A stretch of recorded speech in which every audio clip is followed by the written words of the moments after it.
Issuance of shares, chapter number 7.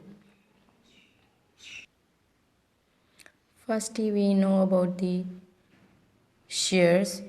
Okay, what is shares?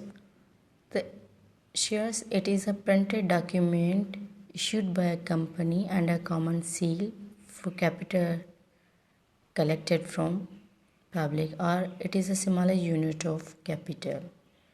Mean ये जो total capital of the business होता है, जैसे every business need the capital, like सोर business या partnership में क्या होता है कि आपकी जो सेविंग्स होती हैं आपके पास, जो ओनर के पास सेविंग्स होती है, या वो बारो करता है फ्रॉम रिलेटिव और इनहेरिटेंस से, कि वो जो अमाउंट है वो उनसे लेकर अपनी बिजनेस में लेकर आते हैं, ठीक है।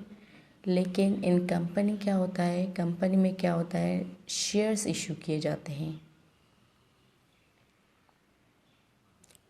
टू पब्लिक, ठीक है।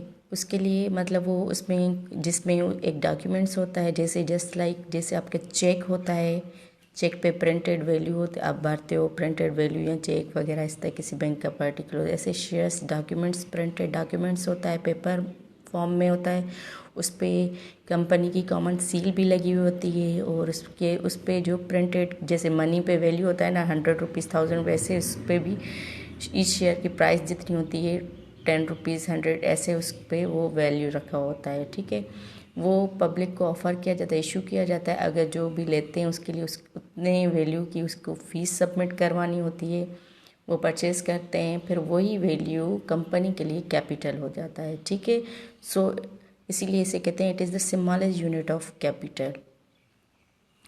So company issuance of shares में भी इनिशियल और सब्सिक्वेंट। इनिशियल का कॉन्सेप्ट क्या है कि इनिशियल या उसे प्राइमरी हम कहते हैं, मतलब issuance at the time of formation, जब कंपनी एट स्टार्ट जब वो फॉर्मेट होती है तो तब वो जो शेयर्स फर्स्ट टाइम इशू किए जाएं, इसे प्राइमरी, तभी इसे प्राइमरी भी कहते हैं, तो उसे हम इनिशियल इशुएंस कहते हैं, ठीक है। मीन्स फॉर्मेशन ऑफ कंपनी के लिए जो कैपिटल नीड पड़ती है, उसके लिए जो शेयर्स इशू किए जाते हैं पब्लिक को, उसको हम इनिशियल इशुएंस कहते हैं। और subsequent issuance means second, third, fourth, tertiary and so on, जब भी आप कंपनी इशू करती है for the development of the business के लिए, ठीक है, या मेंटेनेंस ऑफ द बिजनेस के लिए, बिजनेस को ग्रो करने के लिए जो भी उसको जब वो शेयर्स इशू करती है तो उसे हम सब्सिक्वेंट इशूज़ कहते हैं, ठीक है।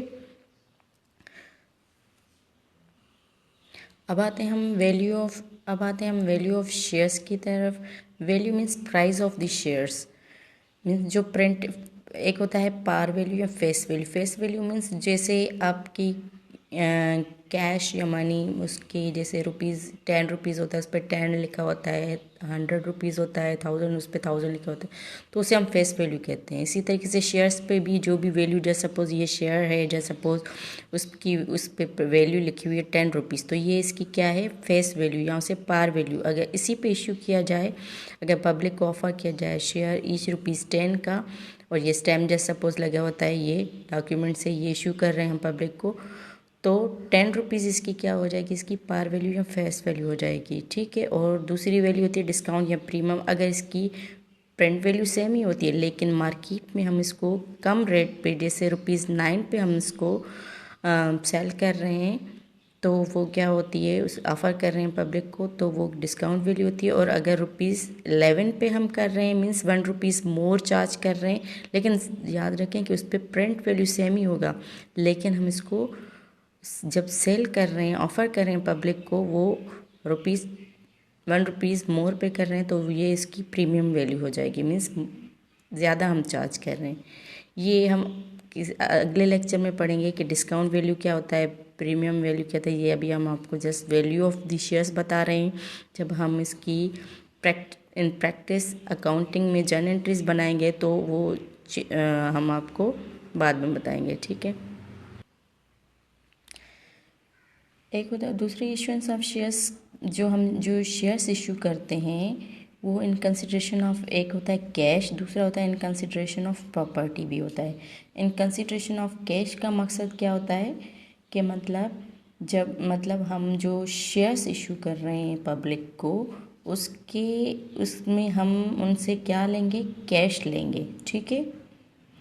और दूसरी होती है इन केस, अगर हम, दूसरा होता है कंसिडरेशन ऑफ प्रॉपर्टी का मकसद होता है कि इन केस अगर हम कोई प्रॉपर्टी जस्ट लाइक कोई असेट्स बाय कर रहे हैं, उसके अगेंस्ट में उनको कैश पेमेंट नहीं कर रहे बल्कि उनको शेयर्स अलॉट कर रहे हैं, शेयर्स दे रहे हैं, तो शेयर्स जो हम कर रहे हैं उसमें हम उसके अगेंस्ट में हम क्या परचेज़ कर रहे हैं, प्रॉपर्टी परचेज़ कर रहे हैं। तो वो कहते हैं उन शेयर्स को अलॉट करने, उनको इशू करने को हम क्या कहते हैं, कंसिडरेशन ऑफ प्रॉपर्टी।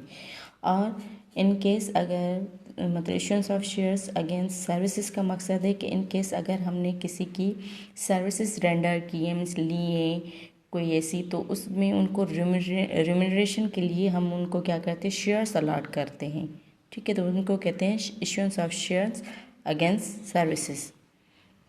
तो इन प्रैक्टिस जो हम इनकी जर्नल एंट्रीज बनाएंगे अकाउंटिंग में, वो किस तरीके से होगी, ये हमने जर्नल एंट्रीज का फॉर्मेट बनाया है। तो क्या होता है, जब जब जो है कंपनी ऑफ़र करती है थ्रू बैंक के वो करती है, ठीक है, ट्रांजैक्शन होती है, जिस तरीके से हम क्या करते हैं, जिस तरीके से आपकी एडमिशन्स के फॉर्म होते हैं, जैसे कॉलेज वगैरह में एडमिशन्स होते हैं, तो वो कहाँ से मिलते हैं, बैंक में से मिलते हैं, ठीक है। तो आप चालान वगैरह पे करके फिर वो फॉर्म सबमिट करवाते हैं, तो चालान की फ़ीस होती है। सिमिलरली